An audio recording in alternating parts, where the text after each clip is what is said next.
Assalamualaikum warahmatullahi wabarakatuh. Waalaikumsalam warahmatullahi Waalaikumsalam wabarakatuh. warahmatullahi wabarakatuh. Yang saya hormati Bapak Muhammad Rizal Ramadan sebagai pembimbing PAI Offering E30 dan teman-teman yang berbahagia. Puji syukur atas kehadirat Allah Subhanahu wa taala sehingga kita diberi kesehatan dan dapat melakukan Google Meet dalam pertemuan agama kali ini. Sebelumnya saya mengucapkan terima kasih kepada teman-teman yang menyempatkan mengikuti Meet kali ini. Dalam kesempatan ini, saya akan menyampaikan bab yang berjudul Larangan Zina dan Pergaulan Bebas. Untuk poin yang pertama, memahami makna larangan pergaulan bebas dan zina. Pergaulan bebas yang dimaksud pada bagian ini adalah pergaulan yang tidak dibatasi oleh aturan agama maupun susila. Salah satu dampak negatif dari pergaulan bebas adalah perilaku yang sangat dilarang oleh agama Islam, yaitu zina. Hal inilah yang menjadi fokus bahasan pada bagian ini. Yang pertama, pengertian zina. Kata zina berasal dari kata zana yasni, yang artinya hubungan layaknya suami istri antara perempuan dengan laki-laki yang sudah mukallaf atau balik tanpa suatu ikatan pernikahan yang sah menurut syariat Islam. Yang kedua, hukum zina. Terkait hukum zina, semua ulama sepakat bahwa zina hukumnya haram. Bahkan zina dianggap sebagai puncak keharaman. Hal tersebut didasarkan pada firman Allah Subhanahu wa taala dalam Quran surat Al-Isra ayat 32. Menurut pandangan hukum Islam, perbuatan zina merupakan dosa besar yang dikategorikan sebagai perbuatan yang keji, hina, dan buruk. Kategori zina. Perbuatan zina dapat dikategorikan menjadi dua bagian, yaitu zina muhsan dan gairu muhsan. Zina muhsan sendiri memiliki pengertian, yaitu pezina sudah balik, berakal sehat, balik, berakal, merdeka, dan sudah pernah menikah. Hukuman terhadap zina muhsan adalah dirajam atau dilempari dengan batu sederhana sampai meninggal. Untuk zina khairu muhsan, yaitu pezina masih lajang dan belum pernah menikah. Hukumannya adalah didera 100 kali dan diasingkan selama 1 tahun. Hukuman bagi pezina. Dalam hukum Islam, zina dikategorikan perbuatan kriminal atau tindak pidana. Oleh sebab itu, orang yang melakukan kegiatan sanksi akan dikenakan sanksi atau hukuman sesuai dengan syariat Islam. Hukuman pelaku zina ada dua, yaitu sebagai berikut. Yang pertama ada dera atau pukulan sebanyak 100 kali bagi pezina ghairu muhsan dan ditambah dengan mengasingkan atau membuang pelakunya ke tempat yang jauh dari tempat mereka. Hal ini didasarkan pada firman Allah Subhanahu wa taala Quran surat An-Nur ayat 2 serta hadis Rasulullah SAW yang diriwayatkan oleh Bukhari dan Muslim dari Abu Hurairah dan Zaid bin Khalid. Yang kedua, dirajam sampai mati bagi pezina muhsan. Hukuman rajam dilakukan dengan cara melakukan dimasukkan ke dalam tanah hingga dada atau leher. Tempat untuk melakukan hukuman rajam adalah tempat yang banyak dilalui manusia atau tempat keramaian.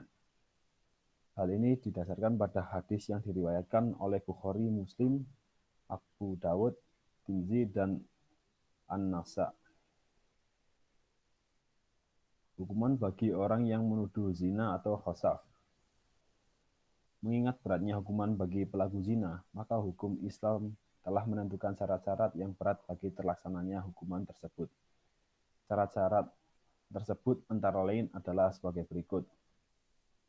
1. Hukuman yang dapat dibatalkan bila masih terdapat keraguan terhadap peristiwa atau perbuatan zina tersebut. Hukuman tidak dapat dilakukan dengan setelah benar-benar diyakini bahwa tidak terjadi perzinaan. 2. Untuk meyakinkan perihal terjadinya zina tersebut, syaratnya harus ada 4 orang saksi laki-laki yang adil. karena kesaksian 4 orang wanita tidak cukup untuk dijadikan bukti, sebagaimana 4 orang kesaksian laki-laki yang fasik. 3. Kesaksian 4 orang laki-laki yang adil ini pun masih memerlukan syarat. Syaratnya yaitu setiap laki-laki tersebut harus melihat persis kejadiannya.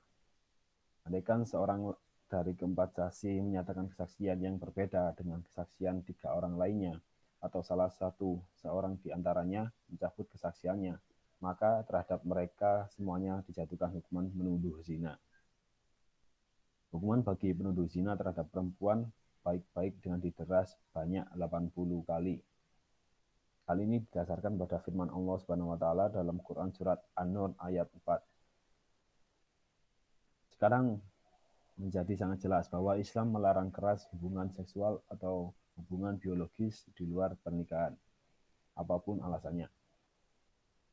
Karena perbuatan zina sangat bertentangan dengan fitrah manusia dan mengingkari tujuan pembentukan rumah tangga yang sakinah, mawaddah, warahmah.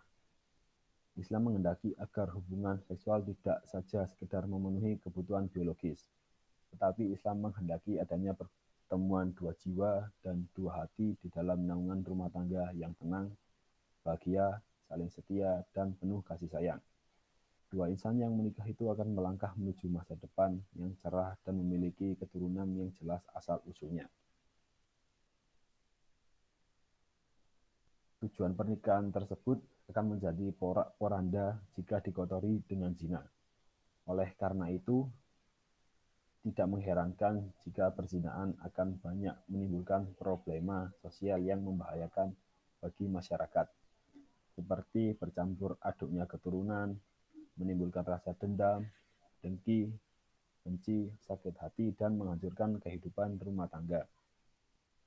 Sungguh Allah Subhanahu wa taala dan Rasul-Nya melindungi kita semua dengan ajaran yang sangat mulia.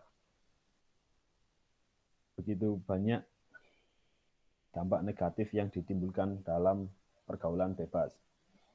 Patut menjadi perhatian generasi muda bahwa mereka sedang mempertaruhkan masa depannya jika terlibat dalam pergaulan bebas yang melampaui batas.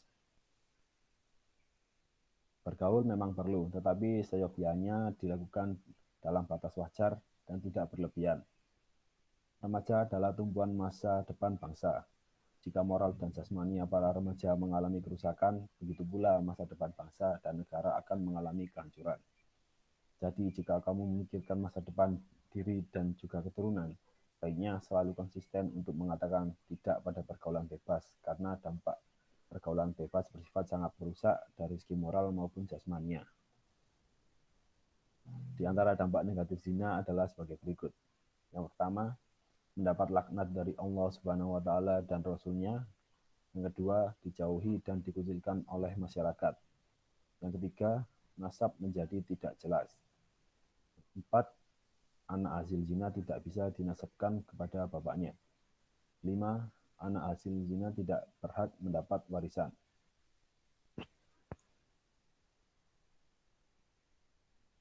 Poin berikutnya ayat-ayat Al-Quran dan hadis tentang larangan mendekati zina. Yang pertama ada Quran surat Al-Isra ayat 32 yang artinya, dan janganlah kamu mendekati zina, sungguh itu suatu perbuatan keji dan suatu jalan yang buruk. Ayat yang kedua, Quran surat Al-Isra ayat 32 mengandung larangan mendekati zina serta menegaskan bahwa zina merupakan perbuatan keji dan suatu jalan yang buruk. Allah Subhanahu wa taala secara tegas memberi predikat terhadap perbuatan zina melalui ayat tersebut sebagai perbuatan yang merendahkan harkat, martabat, dan kehormatan manusia. Karena bahayanya perbuatan zina sebagai langkah pencegahan, Allah Subhanahu wa taala melarang perbuatan yang mendekati atau mengarah kepada zina. Imam Sayuti dalam kitabnya Al-Jami' Al-Kabir menulis bahwa perbuatan zina dapat mengakibatkan 6 dampak negatif bagi pelakunya. 3 dampak negatif menimpa pada saat ini di dunia dan 3 dampak lagi akan ditimpakan kelak di akhirat. Untuk dampak yang ada di dunia, yang pertama, menghilangkan wibawa. Pelaku zina akan kehilangan kehormatan, martabat, atau harga dirinya di masyarakat, bahkan zina tersebut sebagai sampah masyarakat yang telah mengotori lingkungannya. Yang kedua, mengakibatkan kefakiran. Perbuatan zina juga akan mengakibatkan pelakunya menjadi miskin, sebab ia akan selalu mengejar kepuasan nafsu. Pelaku harus mengeluarkan biaya yang tidak sedikit hanya untuk memenuhi nafsunya. Dampak yang ketiga, mengurangi umur. Perbuatan zina tersebut juga akan mengakibatkan umur pelakunya berkurang, lantaran akan terserang penyakit yang dapat mengakibatkan kematian. Saat ini banyak sekali penyakit berbahaya yang diakibatkan oleh perilaku seks bebas, seperti HIV atau AIDS, infeksi saluran kelamin, dan sebagainya. Yang kedua, dampak yang akan dijatuhkan di akhirat kelak. Dampak yang pertama, mendapatkan murka Allah Subhanahu wa taala. Perbuatan zina merupakan salah satu dosa besar, sehingga para pelakunya akan mendapat murka dari Allah Subhanahu wa taala kelak di akhirat. Dampak yang kedua, hisab yang jelek atau banyak dosa. Pada saat hari perhitungan amal atau yaumul hisab, para pelaku zina akan menyesal karena mereka akan diperlihatkan betapa besarnya dosa akibat perbuatan zina yang dia lakukan semasa hidup di dunia. Penyesalan hanya tinggal penyesalan, semuanya sudah terlanjur dilakukan. Dampak yang ketiga ialah siksaan di neraka. Para perilaku pembuat zina akan mendapatkan siksa yang berat dan hina kelak di neraka. Dikisahkan pada saat Rasulullah SAW melakukan Isra dan Mi'raj, beliau diperlihatkan ada sekelompok orang yang menghadapi daging segar, tetapi mereka lebih suka memakan daging yang amat busuk daripada daging segar. Itulah siksaan dan kehinaan bagi pelaku zina. Mereka berselingkuh padahal mereka mempunyai istri atau suami yang sah. Kemudian Rasulullah SAW juga diperlihatkan ada satu kaum yang tubuh mereka sangat besar, namun bau tubuhnya sangat busuk, menjijikkan saat dipandang, dan bau mereka seperti bau tempat pembuangan kotoran atau comberan. Rasul kemudian bertanya, siapakah mereka? Dua malaikat yang mendampingi beliau menjawab, mereka adalah pezina laki-laki dan perempuan. Terdapat dalam Quran surat An-Nur ayat 2, yang artinya pezina perempuan dan pezina laki-laki, daerahlah masing-masing dari keduanya 100 kali. Dan janganlah rasa belas kasihan kepada kedua, mencegah untuk menjalankan agama atau hukum Allah. Dalam pandangan Islam, zina merupakan perbuatan kriminal atau jarimah yang dikategorikan hukuman hudud, yakni sebuah jenis hukuman atas perbuatan maksiat yang menjadi hak Allah Subhanahu wa taala. Tidak ada seorang pun yang berhak memaafkan kemaksiatan zina tersebut, baik oleh penguasa ataupun pihak berkaitan dengannya. Berdasarkan Quran surat An-Nur ayat 2, pelaku perzinaan baik laki-laki maupun perempuan harus dihukum dera atau dicambuk sebanyak 100 kali. Namun jika pelaku perzinaan itu sudah muhsan atau pernah menikah, bagaimana ketentuan hadis Nabi, maka diterapkan hukuman rajam.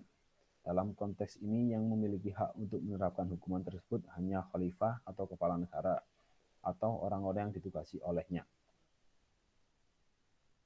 Ketentuan ini berlaku bagi negeri yang menerapkan syariat Islam sebagai hukum positif dalam suatu negara.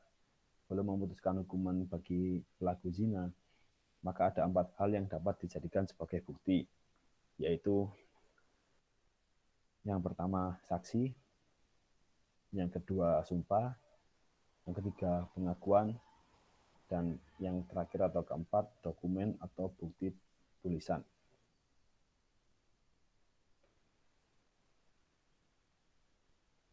Dalam kasus perzinaan, pembuktian perzinaan ada 2, yakni saksi yang berjumlah 4 orang atau pengakuan pelaku. Pengakuan pelaku didasarkan beberapa hadis Nabi, Ma'is bin Al-Aslami, sahabat Rasulullah SAW, dan seorang wanita Al-Hamidiyah dijatuhi hukuman rajam ketika keduanya mengaku telah berzina. Di samping kedua bukti tersebut, berdasarkan Quran surat An-Nur ayat 6-10, ada hukum khusus bagi suami yang menuduh istrinya berzina. Sementara menurut ketetapan ayat tersebut, seorang suami yang menuduh istrinya berzina, sementara ia tidak dapat mendatangkan 4 orang saksi, maka ia dapat menggunakan sumpah sebagai buktinya. Jika ia berani bersumpah sebanyak 4 kali, ia menyatakan bahwa dia termasuk orang-orang yang benar. Dan pada sumpah kelima, ia menyatakan bahwa laknat Allah Subhanahu wa taala atas dirinya jika ia termasuk yang berdusta. Maka ucapan sumpah itu dapat mengharuskan istrinya dijatuhi hukuman rajam. Namun demikian, jika istrinya juga berani bersumpah sebanyak 4 kali yang isinya bahwa suaminya termasuk orang-orang yang berdusta, dan pada sumpah kelima ia menyatakan bahwa laknat Allah Subhanahu wa taala atas dirinya jika suami termasuk orang-orang yang benar, ataupun menghindarkan dirinya dari hukuman. Jika hal ini terjadi, keduanya dipisahkan dari status suami istri dan tidak boleh menikah selamanya. Inilah yang dikenal dengan li'an, tuduhan perzinahan harus dapat dibuktikan dengan bukti-bukti yang kuat, akurat, dan sah. Tidak boleh menuduh seseorang melakukan zina tanpa mendatangkan 4 orang saksi dan bukti yang kuat. Hadis tentang larangan mendekati zina. Hadis yang diriwayatkan oleh Bukhari dan Muslim. Barang siapa beriman kepada Allah Subhanahu wa taala dan hari akhir, maka janganlah berdua-duaan dengan wanita yang tidak bersama mahramnya karena yang ketiga adalah setan. Hadis riwayat Ahmad.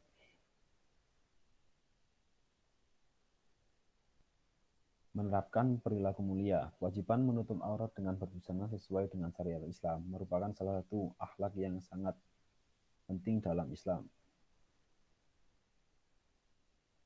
Penerapan perilaku tersebut dalam pergaulan sehari-hari diantaranya dapat dilakukan dengan cara yang pertama, menjaga pergaulan yang sehat. Beruntunglah para pemuda dan remaja yang dapat menjaga pergaulan sesuai dengan ajaran Islam. Islam mengajarkan pergaulan yang sehat, bernilai positif, dan mengandung manfaat. Pergaulan yang sehat antara laki-laki dan perempuan merupakan pergaulan yang terbebas dari nafsu yang dapat mengarah kepada hubungan seksual di luar nikah. Pergaulan remaja dan muda-mudi saat ini memang sudah sedemikian tipis batasan-batasannya. Tidak mudah untuk membatasi pergaulan itu, ditambah lagi dengan berbagai kemudahan akses, baik melalui telepon, SMS, chatting, dan situs jejaring sosial. Dengan berbagai sarana itu, pergaulan remaja pada umumnya saat ini menjadi begitu dekat dan mudah.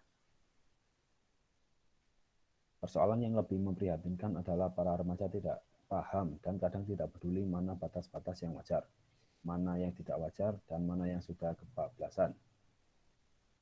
Apa batasan pergaulan itu?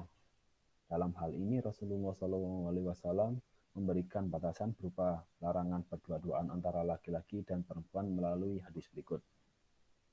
Dari Ibnu Abbas bahwa Rasulullah SAW bersabda, janganlah seorang laki-laki berduaan dengan seorang wanita yang bukan mahramnya, dan janganlah seorang wanita berpergian kecuali bersama mahramnya. Hadis riwayat Bukhari dan Muslim. Yang kedua, menjaga aurat. Aurat merupakan bagian dari tubuh yang harus dilindungi dan ditutupi agar terjaga dari pandangan lawan jenis. Aurat perempuan adalah seluruh bagian tubuh kecuali wajah dan kedua telapak tangan. Aurat laki-laki adalah bagian tubuh antara pusar sampai dengan lutut. Agar aurat perempuan tertutup, maka diwajibkan untuk menggunakan jilbab dan pakaian yang dapat menutupi seluruh tubuhnya, termasuk bagian dada, kain kerudung, dan pakaian itu pun merupakan kain yang disyariatkan.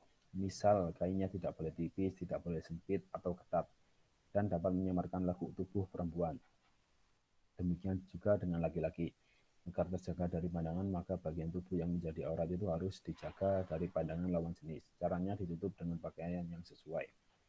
Firman Allah Subhanahu wa taala yang artinya, dan katakanlah kepada para perempuan yang beriman agar mereka menjaga pandangannya dan memelihara kemaluannya, dan janganlah menampakkan perhiasannya atau auratnya, kecuali yang biasa terlihat, dan hendaklah mereka menutupkan kain kerudung ke dadanya. Quran Surat An-Nur ayat 31. Yang ketiga, menjaga pandangan. Pandangan laki-laki terhadap perempuan atau sebaliknya termasuk celah bagi setan melancarkan strategi untuk menggodanya. Kalau hanya sekilas saja atau spontanitas atau tidak sengaja, pandangan mata itu tidak menjadi masalah. Pandangan pertama yang tidak sengaja diperbolehkan, tetapi jika berkelanjutan maka haram hukumnya. Rasulullah SAW bersabda yang artinya, Dari Abdullah bin Buraidah dari ayahnya bahwa Rasulullah bersabda kepada Ali bin Abi Thalib, "Hai Ali, janganlah kau ikuti pandangan pertama dengan pandangan selanjutnya. Karena yang pertama dimaafkan, tapi yang selanjutnya tidak." Hadis riwayat Ahmad. Untuk menjaga agar pandangan pertama tidak disertai tujuan lain tersebut, cepatlah kendalikan diri kita. Salah satunya dengan cara menundukkan pandangan sebelum iblis memasuki atau mempengaruhi pikiran dan hati kita. Segera mohon pertolongan kepada Allah agar kita tidak mengulangi pandangan yang mengandung unsur nakal itu. Yang keempat, menjaga kehormatan. Organ paling pribadi manusia sering disebut atau diperhalus dengan kata kehormatan. Jika direnungkan secara mendalam, sebutan ini sungguh sangat arif dan tepat. Benteng paling akhir dari harga diri dan kehormatan manusia, baik laki-laki maupun perempuan, ada pada tubuh organ yang paling pribadi tersebut. Terkadang organ vital manusia juga disebut dengan kemaluan. Hal ini juga relevan kepada palang pintu rasa malu terakhir adalah pada bagian tubuh tersebut. Orang dewasa yang normal, baik laki-laki maupun perempuan, tentu sangat malu jika organ vitalnya itu terlihat oleh pihak lain yang tidak mempunyai hak untuk memandangnya. Yang kelima, meningkatkan aktivitas dan rajin berpuasa.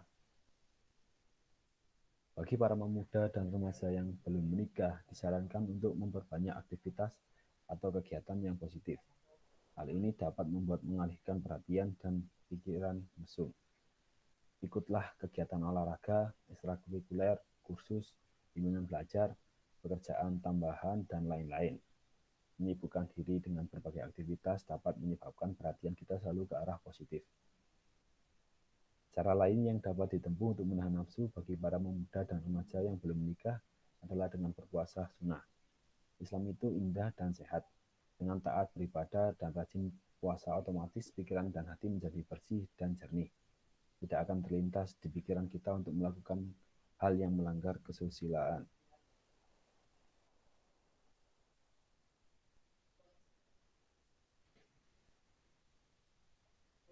Untuk ringkasan dari materi, satu, Maha Suci dan Maha Mulia Allah Subhanahu wa Ta'ala yang menghendaki manusia untuk menjadi makhluknya yang mana mulia dan bermartabat termasuk dalam hal menyalurkan kebutuhan biologis.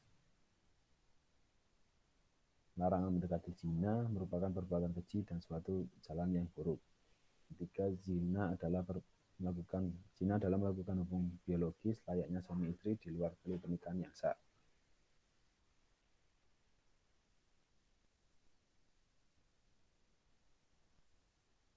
Untuk kesimpulan, sekarang menjadi sangat jelas bahwa Islam melarang keras hubungan seksual dan hubungan biologis di luar pernikahan, apapun alasannya, karena perbuatan ini sangat bertentangan dengan fitrah manusia dan mengingkari tujuan pembentukan rumah tangga yang sakinah mawaddah dan warahmah. Islam menghendaki agar hubungan seksual tidak saja sekedar memenuhi kebutuhan biologis, tetapi Islam menghendaki adanya pertemuan dua jiwa dan dua hati di dalam naungan rumah tangga tenang, bahagia, saling setia, dan penuh kasih sayang. Dua insan yang menikah itu akan melangkah menuju masa depan yang cerah dan memiliki keturunan yang jelas asal-usulnya. Tujuan pernikahan itu akan menjadi rusak porak-poranda jika dikotori dengan zina, sehingga tidak mengherankan jika perzinahan akan banyak menimbulkan problema sosial yang sangat membahayakan masyarakat, seperti bercampur aduknya keturunan, menimbulkan rasa dendam, dengki, benci, sakit hati, dan menghancurkan kehidupan rumah tangga. Sungguh Allah Subhanahu wa Ta'ala dan Rasulullah SAW melindungi kita semua dengan ajaran yang sangat mulia. Begitu banyak dampak negatif yang ditimbulkan dari pergaulan bebas. Patut menjadi perhatian bagi generasi muda bahwa mereka sedang mempertaruhkan masa depannya jika terlibat dalam pergaulan bebas yang melampaui batas. Bergaul memang perlu, tapi seyogyanya dilakukan dengan batas wajar, tidak berlebihan. Membaca adalah tumpuan masa depan bangsa. Jika moral dan jasmaninya para remaja mengalami kerusakan, begitu pula masa depan bangsa dan negara akan mengalami kehancuran. Jadi jika kamu memikirkan masa depan, janganlah mendekati zina. Untuk materi yang saya sampaikan hanya berikut. Saya akan membuka sesi bertanya jawab. Bisa Ada yang ditanyakan?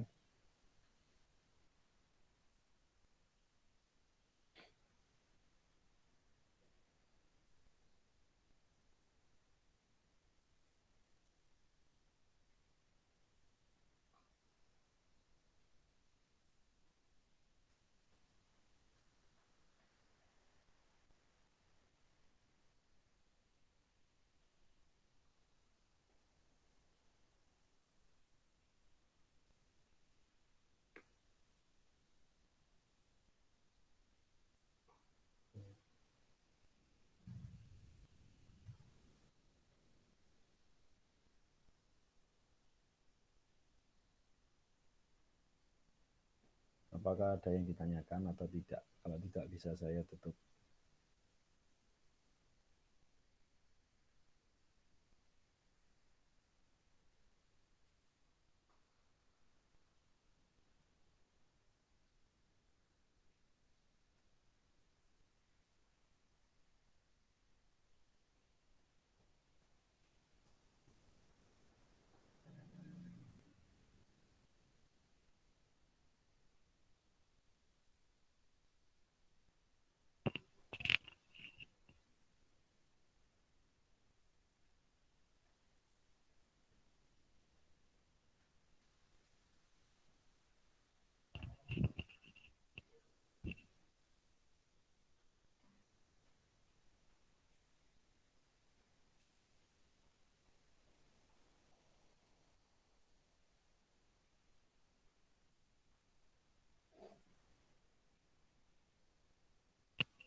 Berikut yang dapat saya sampaikan. Mohon maaf atas kesalahan dan kekurangan.